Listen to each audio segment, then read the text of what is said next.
贝壳尼诺三季。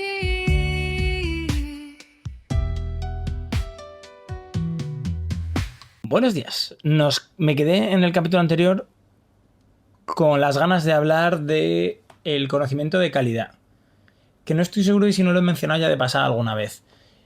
Es una reflexión que me he hecho algunas veces de cara al eneagrama concretamente, y es el eneagrama como que se presta mucho porque así de base, como superficialmente, si yo te explico un poco así qué puede ser el eneagrama, lo primero que sale es que es un sistema un poco de clasificación, ¿no? de la psicología humana, en la cual haces distintos grupos, en este caso 9, y que tienen unas características.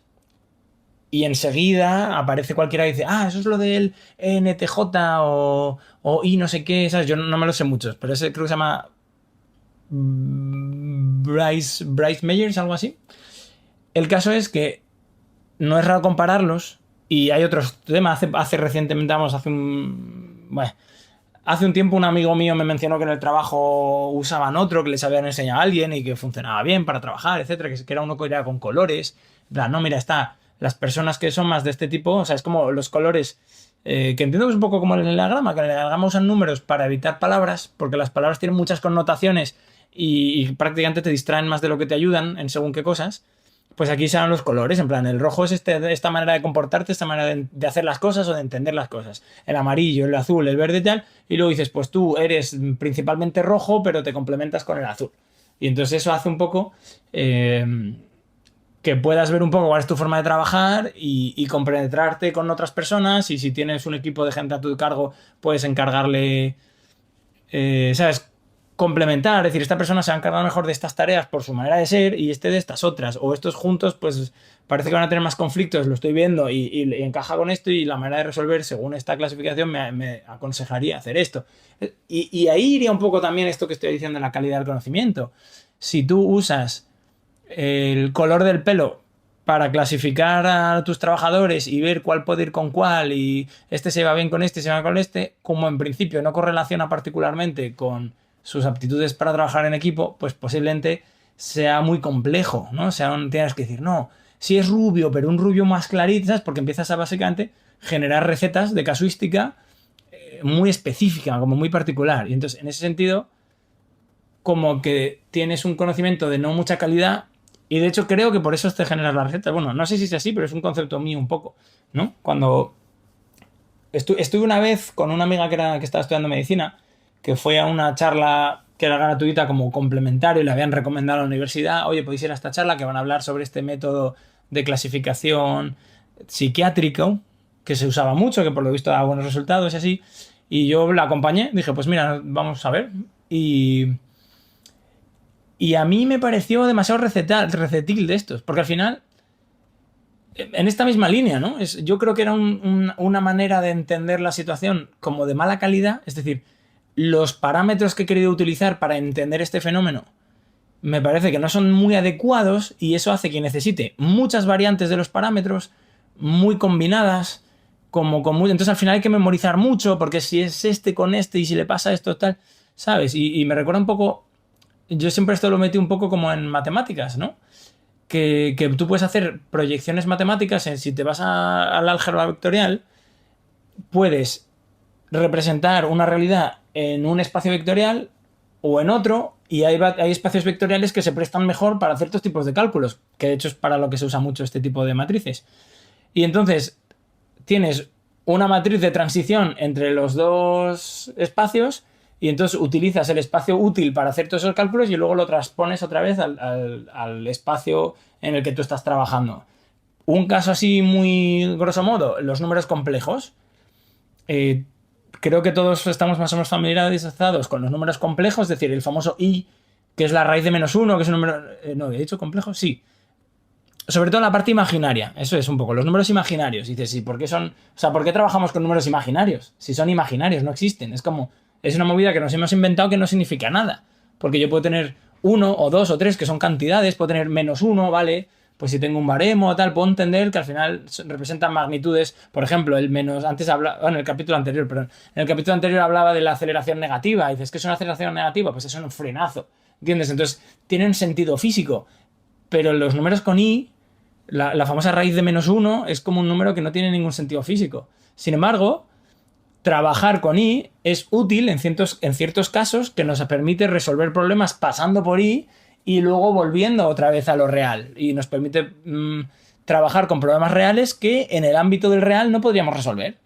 O no hemos sido capaces de encontrar manera de resolver porque es muy complicado. Es esto mismo. Tengo que hacer como muchas recetas y muchas cábalas y darle muchas vueltas porque como que no encaja bien, entonces no es sencillo. Sin embargo, me voy al complejo y de repente la matemática es mucho más fluida, puedo avanzar mucho mejor y luego ya vuelvo a traerlo a la realidad, ¿no? A la realidad en el sentido, a la realidad física. Y es un poco así. Yo la sensación que me quedé con esta charla de psiquiatría es no han encontrado un método mejor y además yo desde mi propia perspectiva que creo que la ciencia se ha quedado demasiado en lo material y le falta esa parte espiritual, esa parte velada, esa parte energética, esa parte intangible, el psicosomático, es que si tú te fijas en la realidad que nos rodea en los seres humanos, es que el efecto placebo, a mí eso aprovecho un poco para hacer la pequeña nota, o sea, el efecto placebo es un efecto que sabemos que existe y que lo que hacemos es guardarlo en un cajón y descartar un montón de cosas que sabemos que pasan, pero que como no encajan con la teoría material, pues las apartamos y dices, ya bueno, pero el efecto placebo es muy interesante. Porque si yo a un tío le doy una pastilla que sé que tiene un efecto químico fisiológico porque es un inhibidor de esta proteína que se engancha en el cerebro y eso me facilita, ¿entiendes? Yo he encontrado un mecanismo que me produce un síntoma, que me produce un malestar y como conozco el mecanismo, genero un químico que actúa en ese mecanismo para impedirlo de manera que ese síntoma lo pueda aliviar. Vale, es maravilloso. Pero es que ahora doy un placebo que en principio no tiene ninguna interacción de ningún tipo con el fenómeno en concreto ni con el mecanismo en concreto y me da un resultado. Y me da un resultado equiparable en ocasiones al del propio fármaco que sí sé que interviene en el mecanismo. Entonces dices, espérate. O sea que yo puedo intervenir en el mecanismo que me produce un dolor de cabeza, por ejemplo, o puedo no intervenir, pero de alguna manera genero esa solución igual. La persona se toma una pastilla pensando que debe de ser algo, ¿sabes? Como que dando por hecho, creyéndote. O sea, la persona te cree como figura de autoridad que eres en ese caso, como médico. Toma, el médico me ha dado esto y yo, vamos, esto me va a quitar el dolor de cabeza. Y entonces me quita el dolor de cabeza, pero no es material en ese sentido mecanicista. No es como un reloj suizo. He cambiado un engranaje y este engranaje funciona mejor y con este engranaje que funciona mejor las cosas pasan. No, no he tocado el reloj, pero ahora el reloj funciona. Es muy curioso cuanto menos, ¿no? Y entonces yo creo que a ese nivel, como, o sea, en ciertos ámbitos de la medicina, en este caso la psiquiatría, como no estamos teniendo en cuenta la dimensión subjetiva, porque esa sería otro palo, que ya ni siquiera es la dimensión no material a nivel energético o psicosomática, casi como una influencia telequinética de tú con tus mecanismos, ¿sabes? Biológicos, pero desde la mente, ¿sabes? Casi si lo viéramos así. También la propia realidad subjetiva. Quizás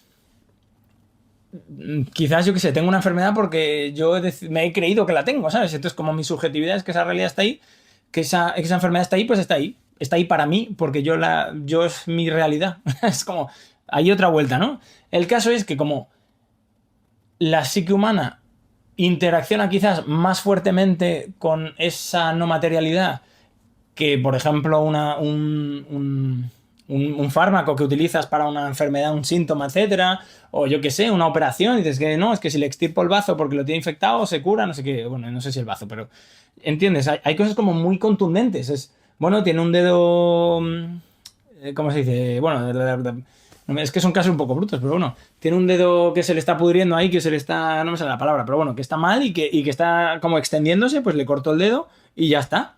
Por contacto físico, al no tener la gangrena, eso lo está buscando. Se le ha gangrenado una parte del cuerpo, si yo quito esa gangrena, como ya no tiene la posibilidad de extenderse, pues ya está, físicamente lo he quitado.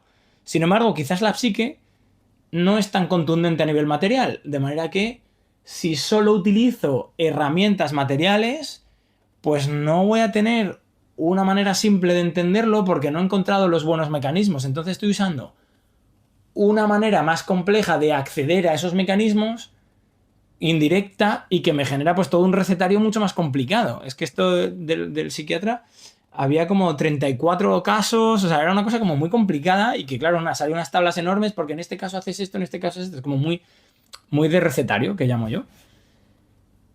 Y, y bueno, me pareció interesante compartir esta reflexión al final, ¿no? Porque si vuelvo un poco a cerrar hacia el eneagrama, es un poco eso. Para mí, cuando hacemos esas comparaciones entre el eneagrama, el Breyer Mix, es que ya no me acuerdo, es Briggs-Meyer, creo que se llama, el famoso INTJ y todos estos, o el de los colores, etcétera, etcétera, desde conocer muy bien el eneagrama, y no tanto los otros, pero me da la sensación de que más o menos sí, pues es que me parecen comparar un poco lo que te decía, comparar unas matemáticas avanzadas con espacios vectoriales y números imaginarios con un tío que tiene una regla y usa los números, simplemente las fracciones, yo qué sé. Es como una cosa muy superficial y el eneagrama, sin embargo, es como muy on point. Entonces, tú a lo mejor el eneagrama tardas en aprenderlo. Bueno, el formato en el que yo lo fui aprendiendo era una formación de 3 cursos a 2 horas por semana. Y que está bien, ¿vale? Porque dices, vale, suma horas, 2 horas por semana a lo largo, yo qué sé, desde octubre a junio. No sé, que pueden salir 8, tal, yo qué sé, pon que sean 100 horas. Que no serán tantas, pon que sean, yo qué sé, las que sean. Ah, bueno, 52, yo qué sé, 50, 60 horas, 70 horas. Pero cunden más si las vas haciendo a los poquitos que si te metes en un intensivo de 50 horas en una semana o en 2 semanas, ¿sabes? Porque va calando. Y eso es parte también del aprendizaje. Mi eneagrama no es 3 años de curso. No, es esos 3 años con huequitos entre medias para ir dándole vueltas a las cosas, seguir integrándolas, más luego años de llevarlo conmigo y de ver a las personas y de ver las interacciones y de ir entendiendo y ver lo que decía, la calidad del conocimiento.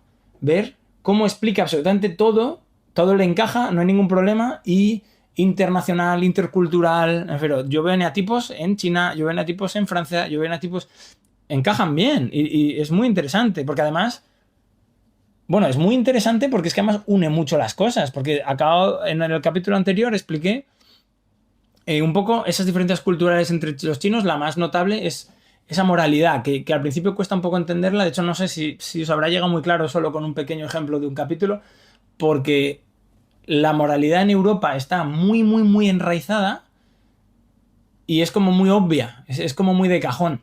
Y entonces es un poco complicado entender que los chinos a veces las cosas que hacen no es desde la moralidad, sino desde otro sitio. Y entonces, a pesar de esas diferencias como tan notables, y yo lo he dicho, no sé si lo he dicho aquí en el podcast, pero yo lo he dicho, que si ahora mismo viniera un marciano y encontrara que su cultura y su forma de pensar y su forma de hacer se parece más a la española que la de un chino, no me sorprendería.